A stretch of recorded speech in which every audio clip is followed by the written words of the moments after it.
The Stockholm Helicopter Heist, Sweden's million-kronor robbery. It was a heist so brazen, it felt like it was ripped from a Hollywood script. Not with guns blazing, but with chilling precision. A stolen helicopter, a remote industrial yard, and a fortune in Swedish kronor vanished into thin air. This is the story of the Västberga helicopter robbery, a crime that would become one of the most spectacular and audacious robberies in history. September 23, 2009. In the Västberga district of Stockholm, the day began like any other. But high above the city, a plan years in the making was about to be set in motion. The target, the main cash depot for the security company G4S. This fortress-like building was considered impenetrable from the ground, but its roof was its weakest point, and the men behind the plan knew it. They were a group of criminals, some with ties to organized crime in the former Yugoslavia. The masterminds were men like Mike L., and Amar Amirdi. They weren't just thugs, they were tacticians. They studied the depot for months. They knew the guard schedules, the alarm systems, and that on this particular morning, the vaults would be overflowing with cash from businesses across Stockholm. Their plan was as simple as it was outrageous. Bypass all ground security by going directly to the roof. The key to their plan was a helicopter. A few days before the heist, they broke into the Rosersberg airfield north of Stockholm. They didn't steal just any helicopter. They chose a bright yellow Bell 206 Jet Ranger, the same model used by the Swedish police. This was a deliberate act of psychological warfare, designed to create confusion and buy them precious time. At 5:10 a.m., under the cover of the pre-dawn darkness, the stolen helicopter took off. It flew low, avoiding major radar detection.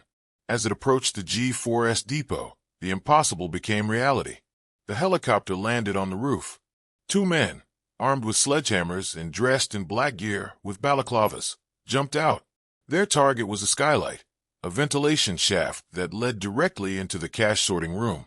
They smashed through it and rappelled down into the building. Inside, the two guards were taken completely by surprise. The sound of the helicopter and men crashing through the ceiling was something no training had prepared them for. The robbers were professional and efficient. They subdued the guards, tying them up but not harming them. They knew exactly where to go. They bypassed the main, time-locked vaults and headed straight for the sorting room, where millions in unsorted cash from the previous day sat, vulnerable. For 20 minutes, they worked like a machine. They filled large, black sports bags with bundles of 500 kronor notes. The helicopter waited on the roof, its rotor still spinning. Bag after bag was hauled back up through the broken skylight and loaded into the aircraft. By 5:30 a.m., it was over.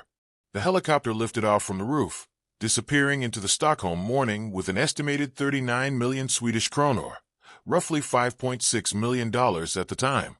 It was a clean, swift, and nearly perfect execution. But the plan wasn't over. The helicopter flew to a prearranged landing zone in a nearby suburban industrial area. There, the robbers transferred the money into two waiting getaway cars. Then, they set the helicopter on fire. It was a final act of destruction, aimed at destroying forensic evidence. The police were in chaos. Initial reports were confused. Was this a police operation? A military exercise?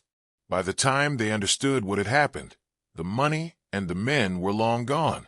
The investigation, led by the Swedish National Police, was massive. They had a few clues: the burned helicopter, some discarded equipment, and witness descriptions. But the real break came from old-fashioned police work and, surprisingly, from the criminals themselves. The robbers made classic mistakes. They flashed their new wealth, buying expensive cars and jewelry. They talked.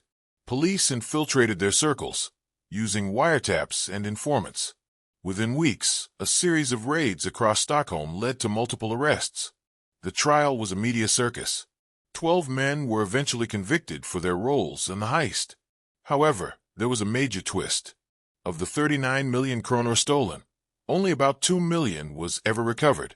The rest had vanished, likely laundered through international criminal networks or hidden away. The mastermind, Michael L., was sentenced to 11 years in prison. But the story didn't end there for him.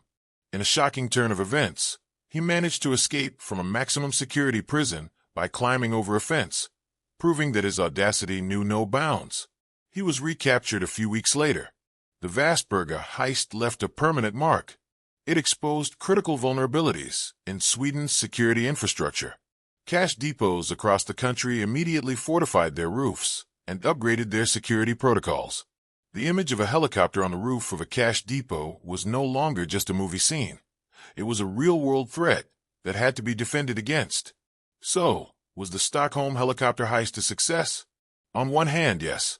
The robbers executed a plan of breathtaking audacity and got away with millions. They achieved the dream of every criminal, the perfect crime. But on the other hand, most of them were caught, and they traded years of their freedom for a fortune they could barely spend. The heist became a legend not because it was perfect, but because it was so cinematic. It was a stark reminder that sometimes the most significant crimes aren't solved by a smoking gun, but by human error and the relentless pursuit of justice. It was a crime that captured the world's imagination, a story of ambition, precision, and ultimate downfall. A true criminal ledger entry for the ages.